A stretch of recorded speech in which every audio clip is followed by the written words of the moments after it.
Hello and welcome to the new Story Shack. I've moved sheds. This is the shed at the bottom of the garden. It's a little more solidly built, so I thought it'd probably better for the books come winter.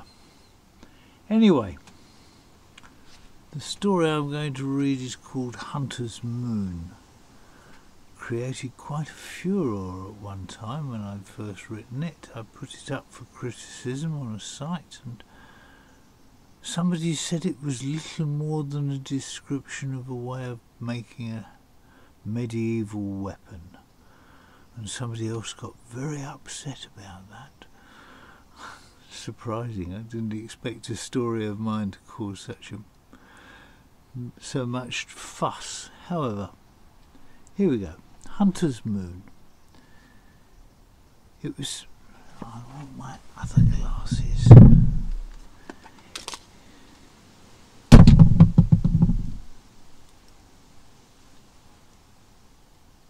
Sorry. It was soon after the snow moon, a bleak day of thin, cold drizzle, when he came to the people's settlement. Nearing midwinter in the year 1474 by their reckoning. He counted years from events known to him and in terms of the cycle. He was 24 years old and it was the year of the wolf. The settlement was a single wooden longhouse surrounded by a thorn hedge and fields, and set on a southern slope in the forest.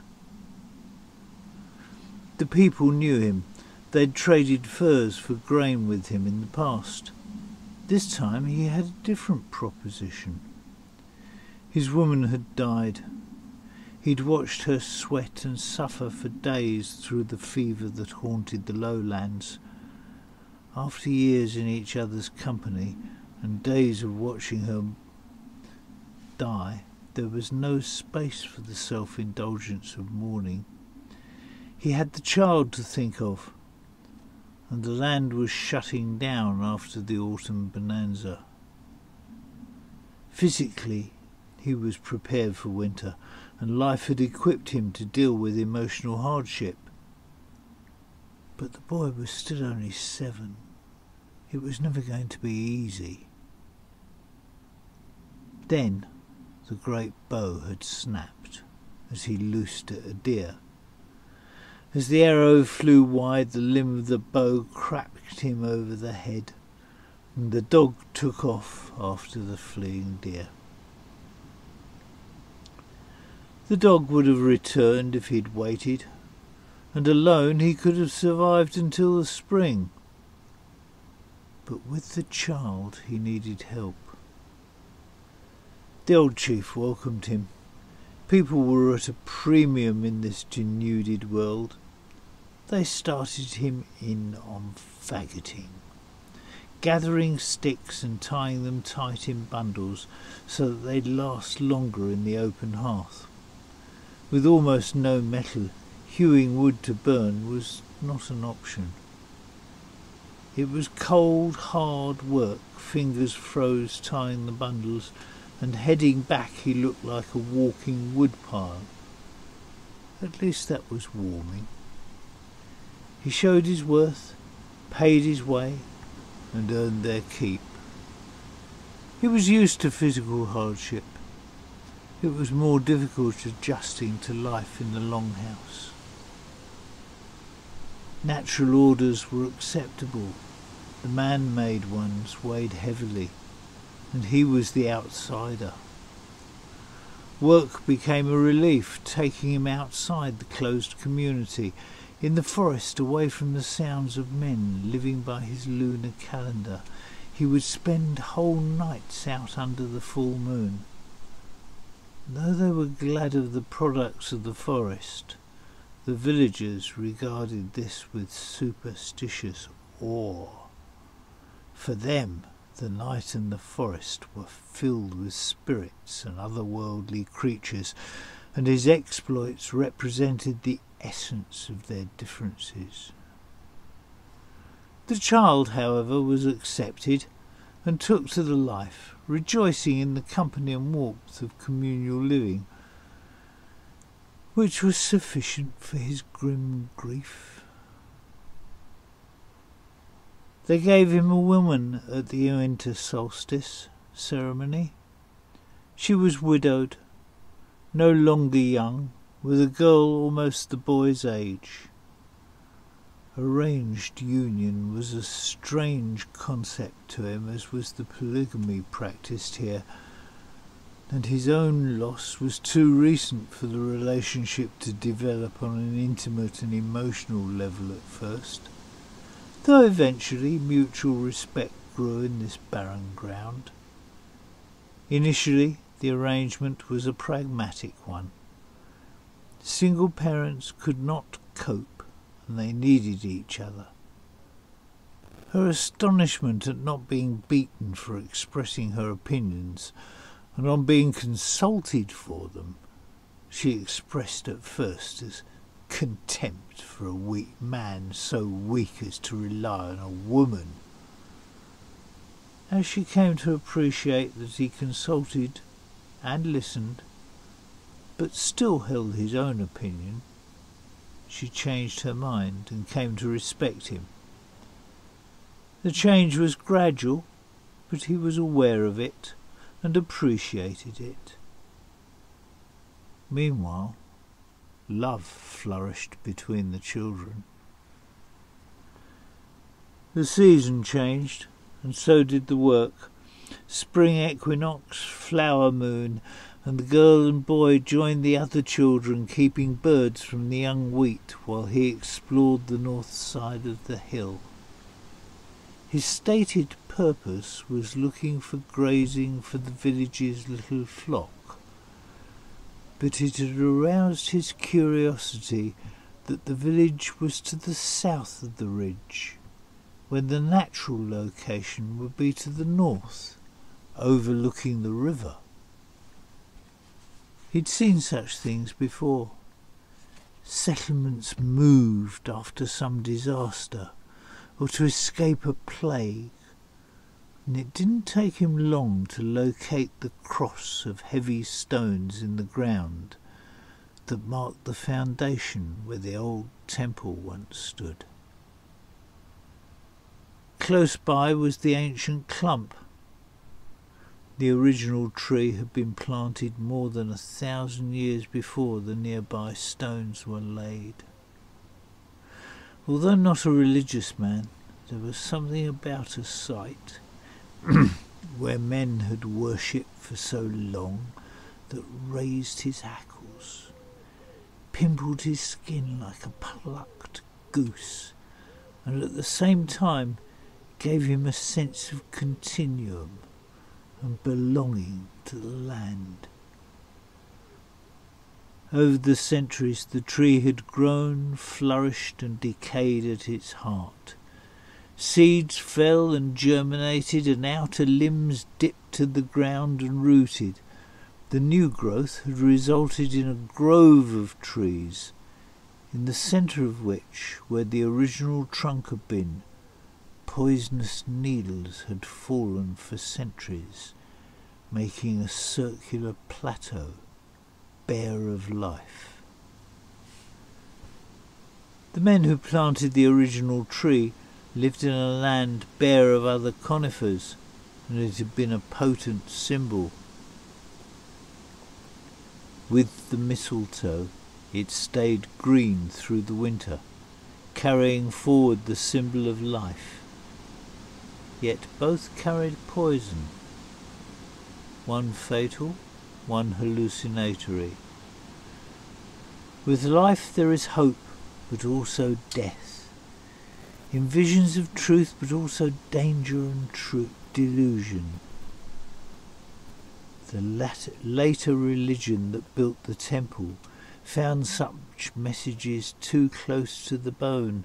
They preached eternal life and adopted the holly and the ivy for their winter solstice. When they took the children into the forest, or he was working, He headed in this direction whenever possible, if only to pass through it.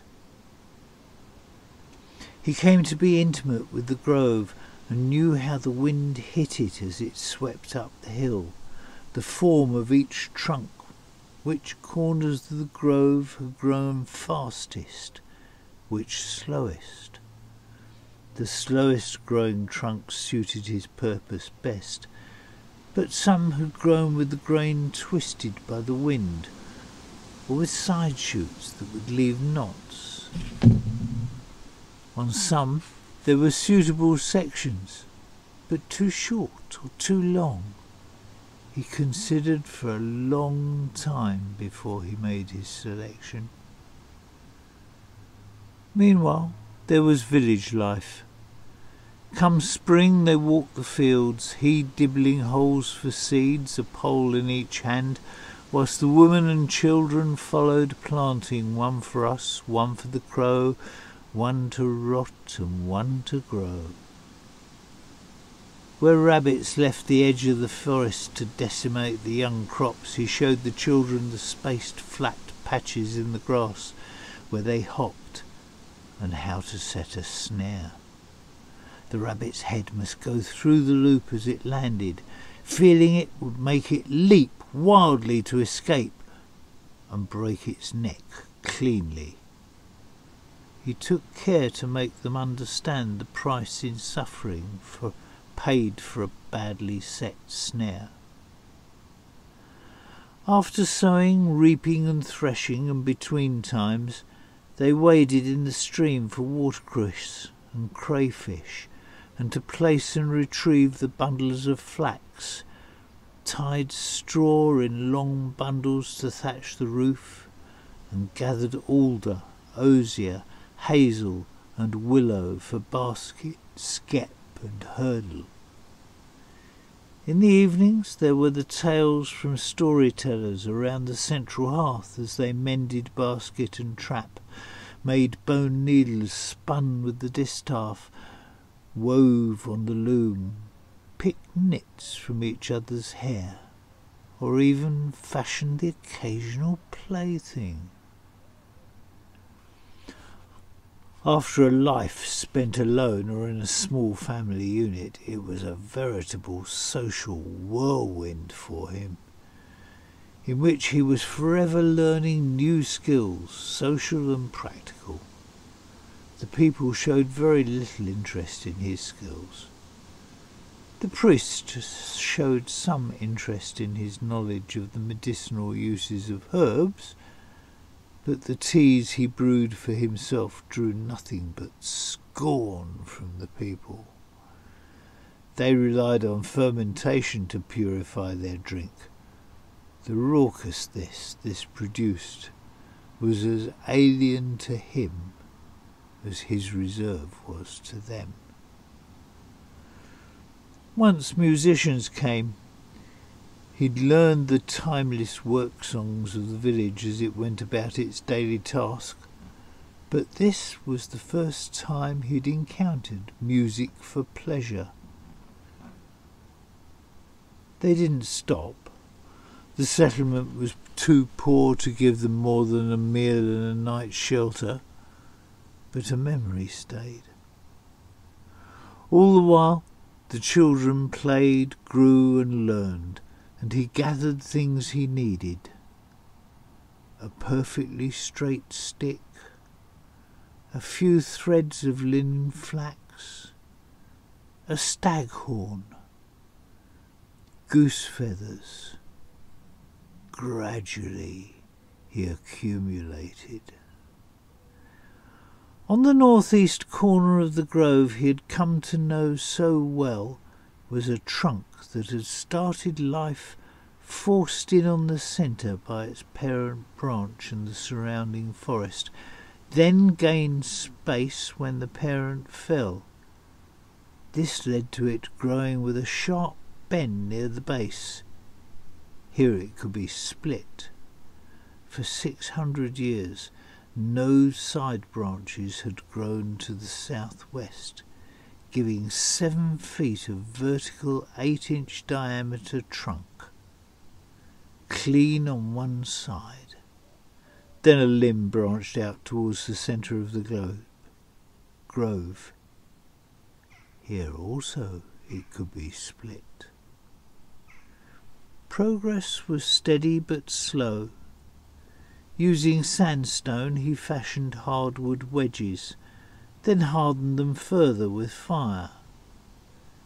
Even if one did not believe, it paid to be cautious in important matters, and in such a place he explained his need to the tree and paid homage before he drove the wedges into the trunk.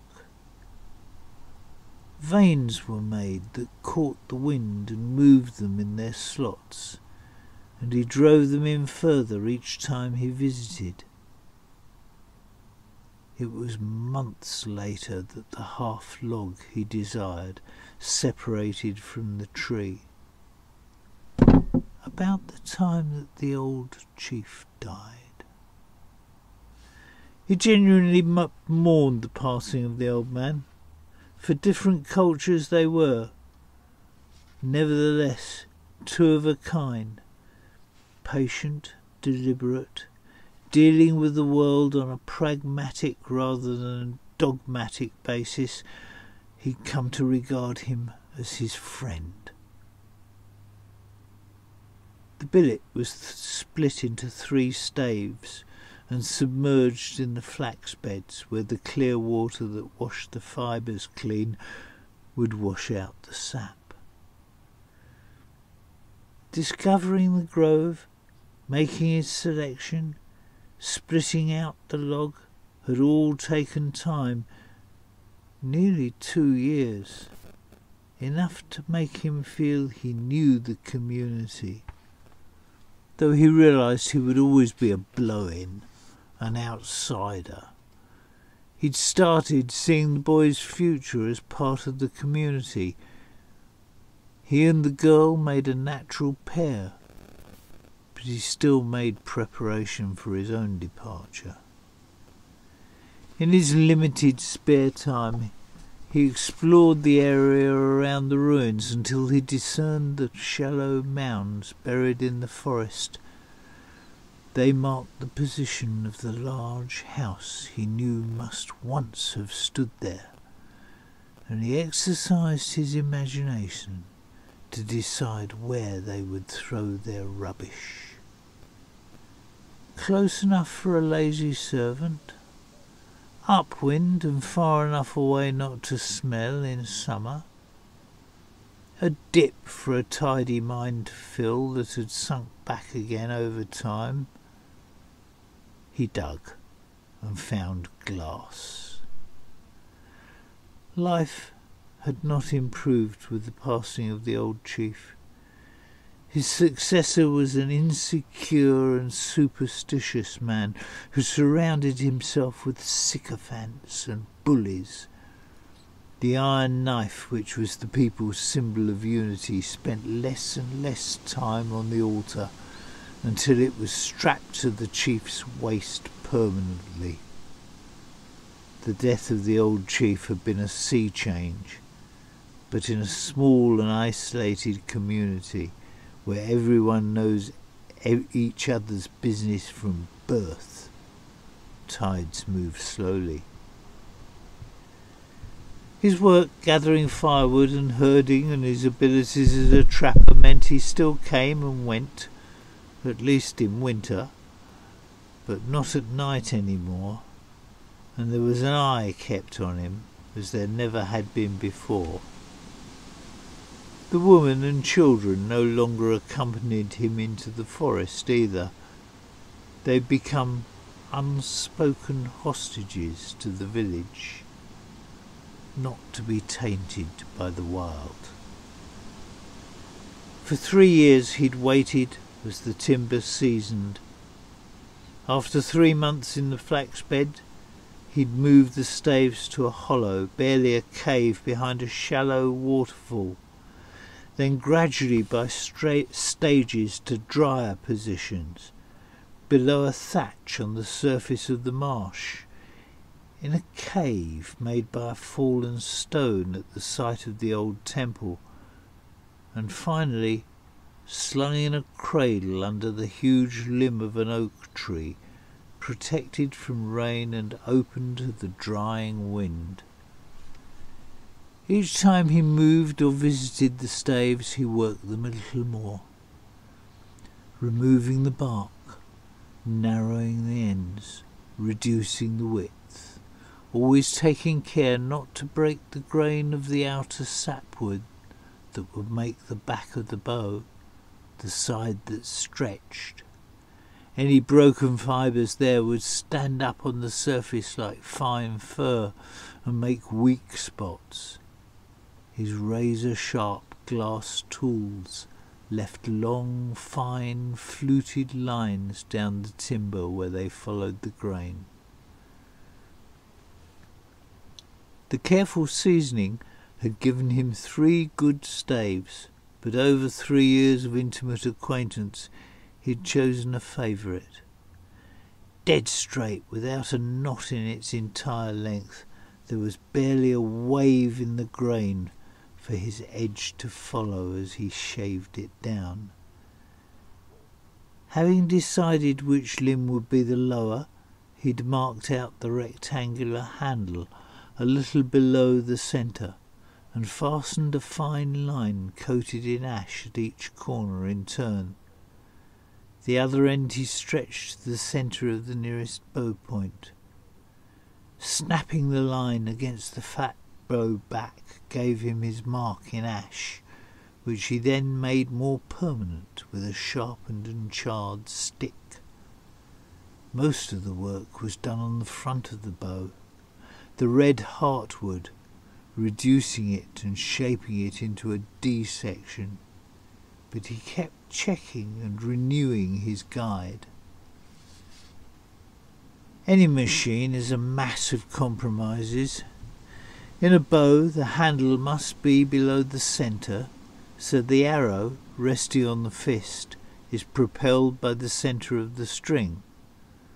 A thicker handle lessens the snatch on release, allowing better aim, but limbs of different lengths must match in thrust, and thrust is lost for the length of the handle.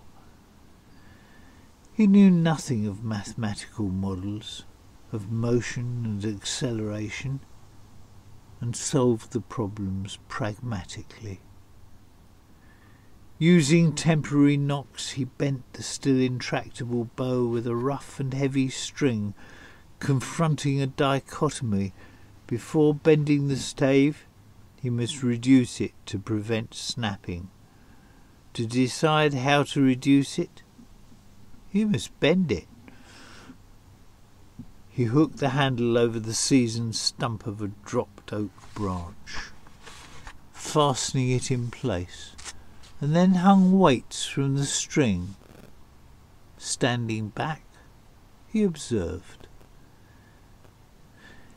In the village, the children grew tall and strong, and the atmosphere grew more oppressive. He was aware he was watched, and decided to take precautions in case he found it expedient to leave. He prepared a cache and made an arrangement to send and receive messages between himself and the woman if the need arose. The watchers missed everything. However, the moment when it came was unexpected. It was the end of the autumn solstice celebration, Hunter's Moon. They'd stacked and lit the huge fire at the top of the hill that would burn until dawn and return to the longhouse. This was when the chief disclosed the priest's prophecy concerning the coming winter. They must retain all possessions and expel all foreign male influence to survive the coming darkness. The groundwork had been done, alliances struck, seeds of discontent sown.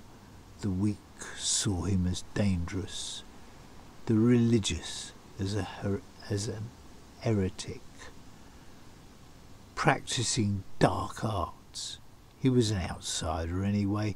It mattered less if a foreigner suffered, and especially as he did so for the greater good. He was driven out carrying nothing. The child was deemed to be below the age of majority and stayed. It was a hard autumn of early frosts, and it was as well he'd made some provision. However, unfettered by the restrictions of the village, things progressed. He established himself in a lean-to against the wall made by the root of a great beech tree. Felled by gales the year of his arrival at the village, the limbs of this seasoned tree could be smashed into trunks, kindled with dead holly, they burnt to glowing embers without smoke to give him away. He kept his fire going night and day, both for warmth and to simmer a glue pot filled with bones and claws. Traps and snares provided him with these, and meat, but he could have done with more starch.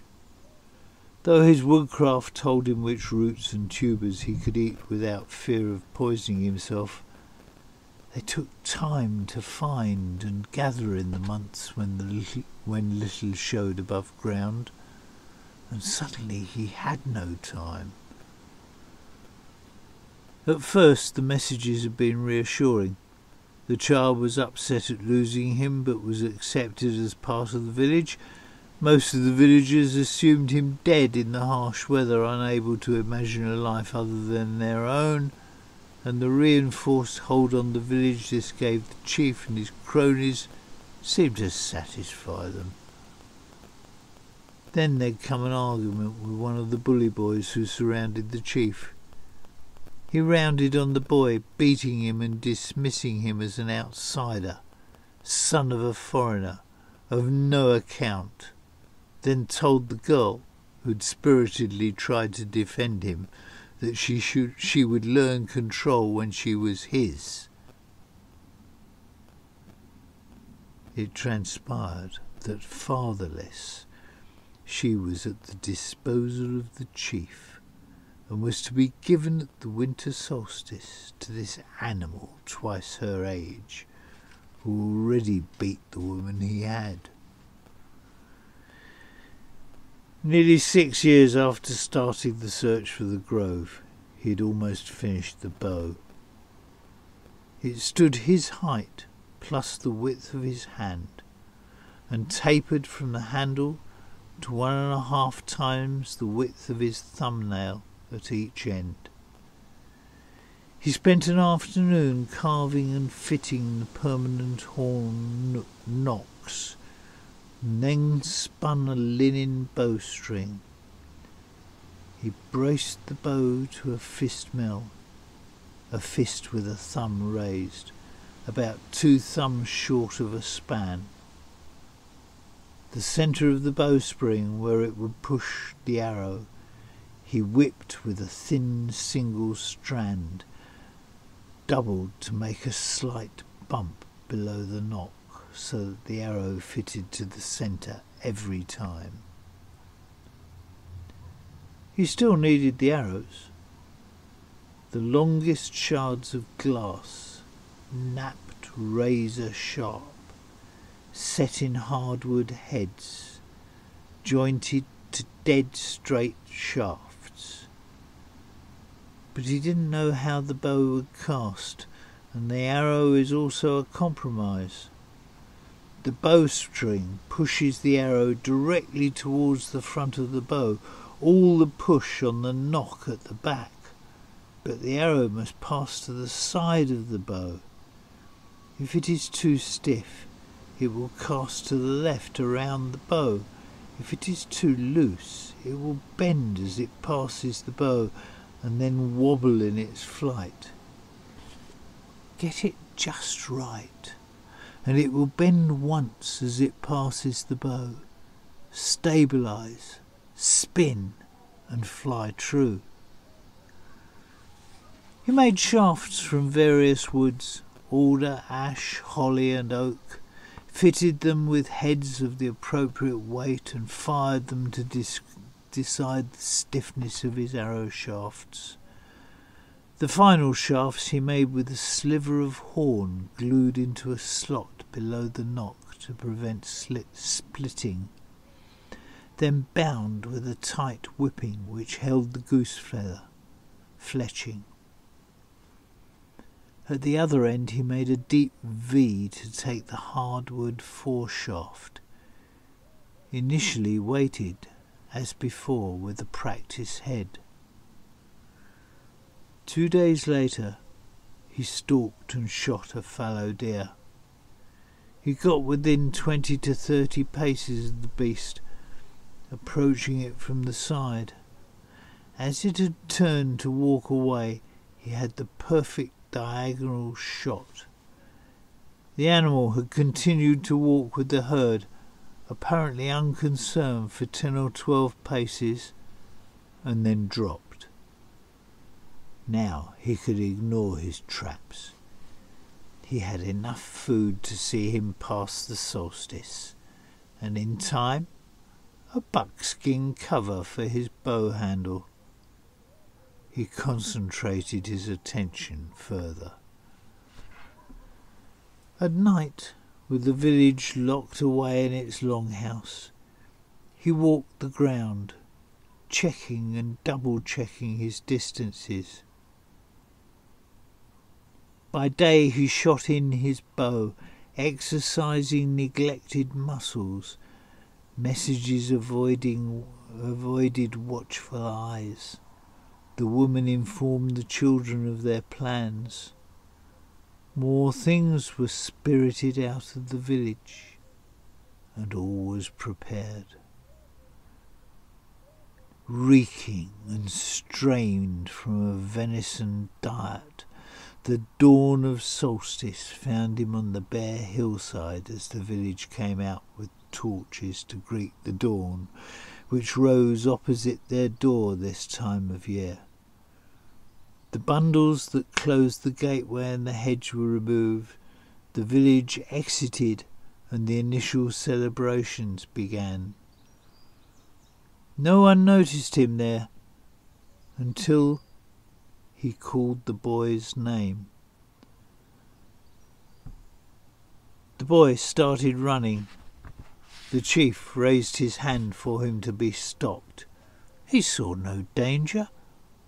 The man was at the field's edge, 150 long strides up the dawn-dark hill. The arrow took the chief low under the ribs.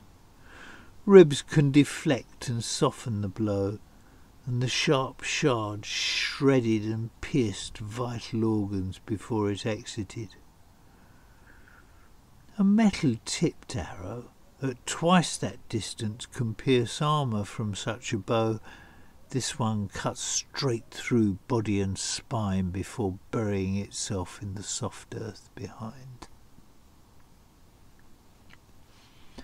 The girl started to run after the boy, and for a moment the next arrow in the bow sighted on her, then switched to the bully boy betrothed as he raised his javelin.